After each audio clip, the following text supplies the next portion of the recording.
studio. Gave one of the first amateur concert orchestras.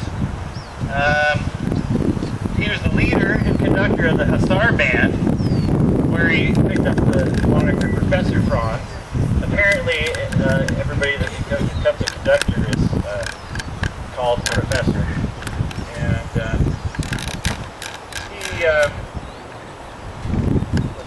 they put on open-air concerts.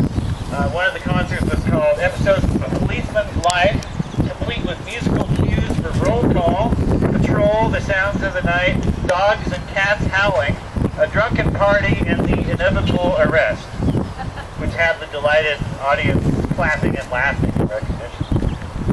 They also put on high-tone classical stuff too. He was a mason and played the baritone horn, and the trombone, and the French horn.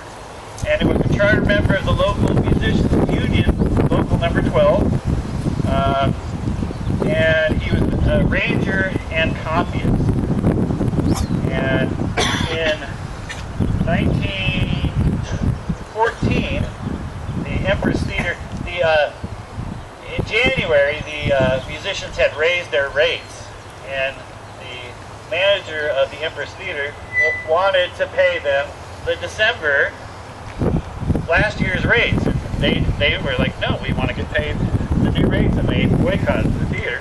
And the theater came back saying, as you can tell here, the Empress Theater is not unfair, and said that we didn't treat the musicians unfairly. Yeah, they had to do matinee in the morning and then come back later, but they had 3 hours. They could go teach a music class or something if they, wanted to make a living salary. So eventually they made, they had a boycott for a few weeks, and eventually they made some sort of compromise and went back to work. And that's it, George Franz. We're going to wander up towards the Archives building here, which it's closed now, right? We have several tragic deaths, which I'll just kind of do a medley version and share some of the tragic deaths of musicians in the cemetery.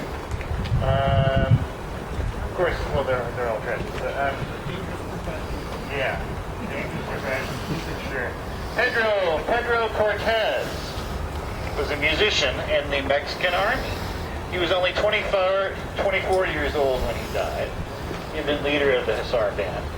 In 1892, he was arrested and charged on a Friday with seduction by one Bertha Gonzalez. He stopped the proceedings by marrying the girl the next day at her mother's home, but the union did not prove to be a happy one. 2 days later, the bride claimed her father denied her a place at his hearthstone and sought to keep her husband from her. There may be other reasons it didn't last. The SAC union of only a few months later mentions the couple not living together and the wife trying various ways to reconcile with her husband to no success. One day in June, she purchased a dirk. Never a good sentence there. And the next day went to 6th and I Streets where the Hussar Band was practicing. A man who was Cortez's cousin headed her off and tried to take the dirk from her, which she was carrying.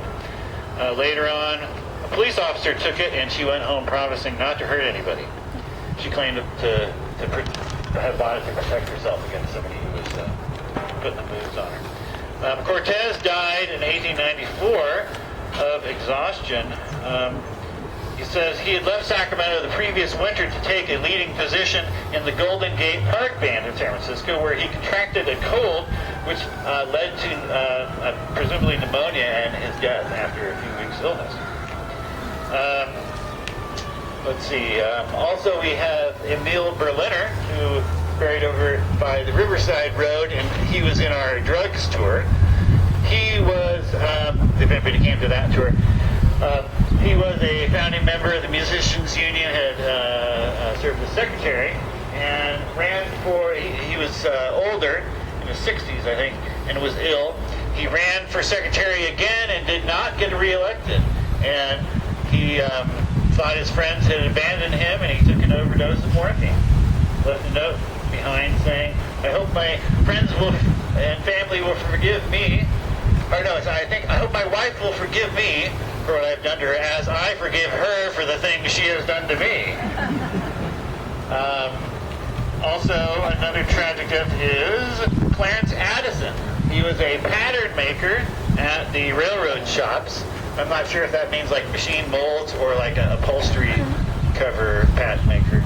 But he was a member of the Hussar Band also. On October 7th, 1891, a pistol shot was heard to ring out on 8th Street near Bay. Police found a man lying on the sidewalk with a bullet hole just above his right ear. Upon being questioned, he said that he had been shot by a tall man with a white hat, whose name he did not know. The pistol was found a few feet away from him, leading the cops to accuse him of trying to commit suicide, which he stoutly denied. However, back at the station, he told the chief that he did indeed do the shooting himself and said that life had no charms left for him and he preferred to die. But he didn't. It took him another 3 years to die of Bright's disease. Okay, and that's it for the